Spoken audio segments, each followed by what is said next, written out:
Hello दोस्तों, नमस्कार। कैसे हैं आप सब। मैं नमता एक बार फिर स्वागत करती हूं आपका अपने YouTube चैनल नमता क्लासेज में। आज मैं सामान्य हिंदी के कुछ महत्वपूर्ण प्रश्नों पर चर्चा करूंगी। तो चलिए आपको ले चलते हैं अपने टॉपिक की तरफ और ध्यान से देखते रहिए और वीडियो को पुश करके आंसर देते रहिए।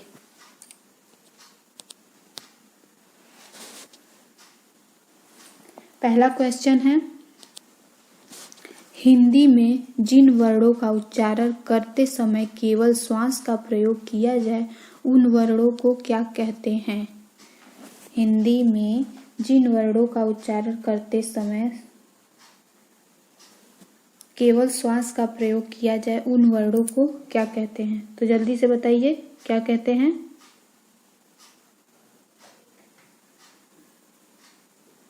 इसका सही आंसर है अघोष। अघोष इसका सही आंसर है। य र ल व व्यंजनों को कहते हैं। य र ल व व्यंजनों को कहते हैं।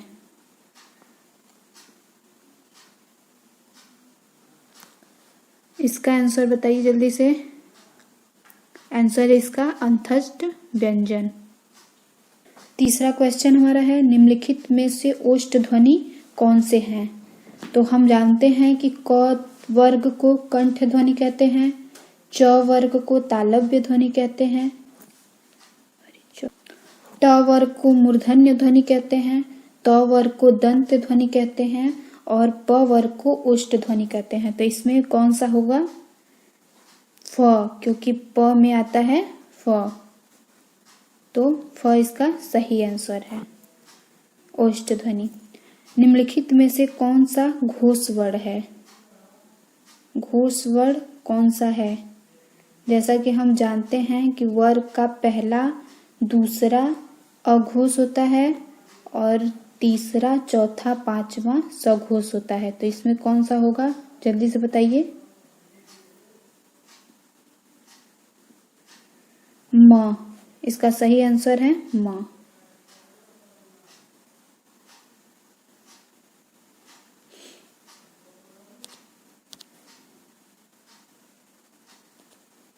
आगे बढ़ते हैं, अपने आते हैं पांचवें क्वेश्चन पे।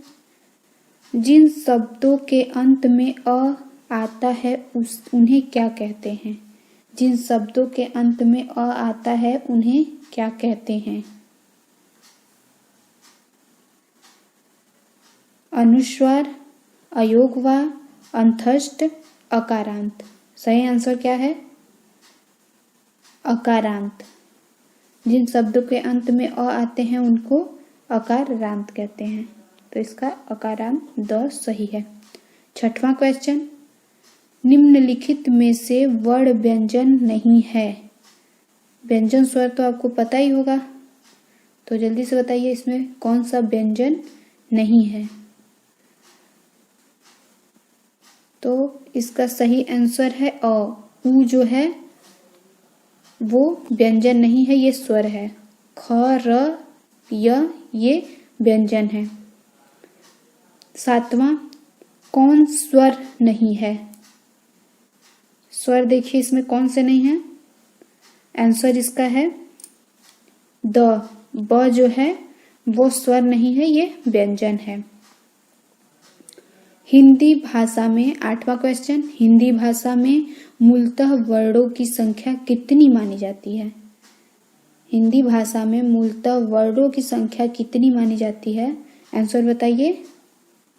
वर्णों का मतलब स्वर और व्यंजन दोनों मिला के। आंसर है स, 52। वर्णों की संख्या कितनी है 52 है। आगे बढ़ते हैं।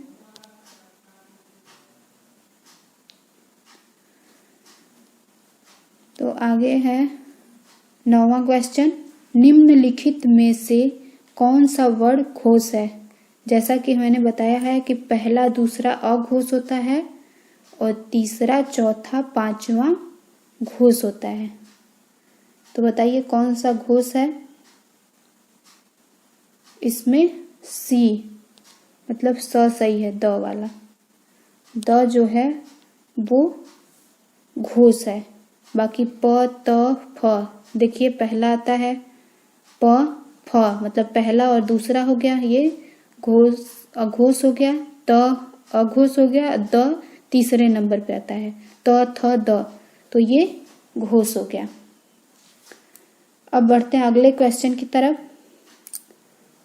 10वां, भाषा की सबसे छोटी इकाई किसे कहते हैं? भाषा की सबसे छोटी इकाई किसे कहते हैं? शब्द को, व्यंजन को, स्वर को या वर्ड को? तो बताइए, वर्ड को भाषा का सबसे छोटी इकाई कहते हैं। 11वां क्वेश्चन, वर्णमाला किसे कहते हैं? वर्णमाला किसे कहते हैं? शब्दों के समूह को, वर्ण के समूह को, व्यवस्थित वर्ण समूह को या शब्द गणना को? आंसर जल्दी बताइए। तो सही आंसर है इसका सव्यवस्थित वर्ण समूह को। अब बढ़ते हैं आगे की तरफ।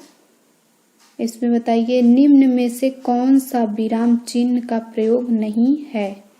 निम्न में से कौन सा विराम चिन्ह का प्रयोग नहीं है? जल्दी से आंसर बताइए। तो आंसर इसका है उपदेशक इसका सही आंसर है। आगे बढ़ते हैं। 13वां क्वेश्चन, श्री कामता प्रसाद के अनुसार विराम चिन्हों की संख्या कितनी मानी जाती है? कामता प्रसाद ने विराम चिन्हों को कितना माना है? तो आंसर बताइए। 20, 18, 17, 6। सही आंसर इसका है 20। इन्होंने, कामता प्रसाद ने विराम चिन्हों की संख्या जो है वो 20 मानी है। अल्प विराम चिन्ह पहचानिए, ये तो आपको आ ही रहा है। अल्प विराम का चिन्ह पहचानिए जल्दी से। तो अल्प विराम जो अ है उसको कहते हैं। अ वाले को देख लीजिए, अल्प विराम क्या है। विराम चिन्ह प्रयुक्त होता है, किसमें विराम चिन्ह प्रयुक्त होता है? विवरण में, तुल्यता सूचक में, लाघव में या संयोजक में? जल्दी से बताइए।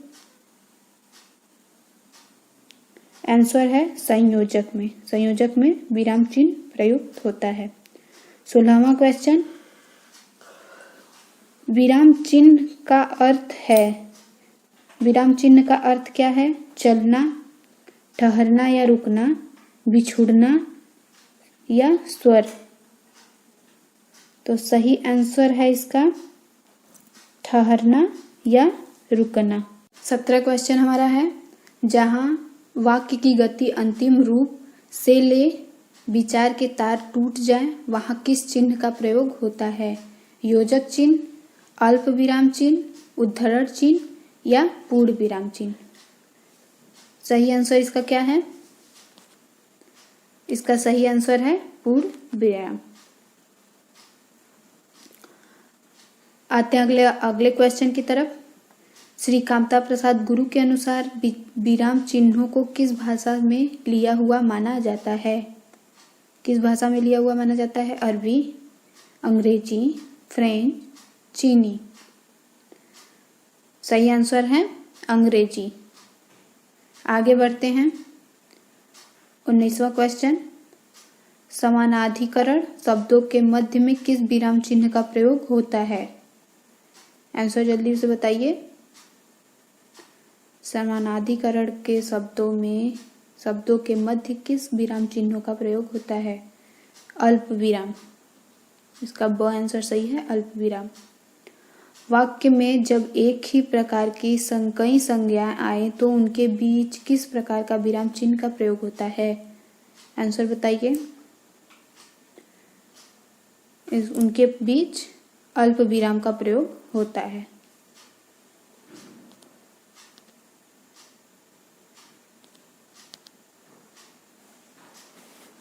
आशा करती हूँ दोस्तों कि इस वीडियो में जो भी आपको पढ़ाई हूँ, जो क्वेश्चन बताई हूँ, वो आपके लिए बहुत महत्वपूर्ण होंगे, आपको बहुत अच्छे से समझ में आए होंगे और मुझे सपोर्ट करने के लिए सब्सक्राइब करें और शेयर भी ज़रूर करें।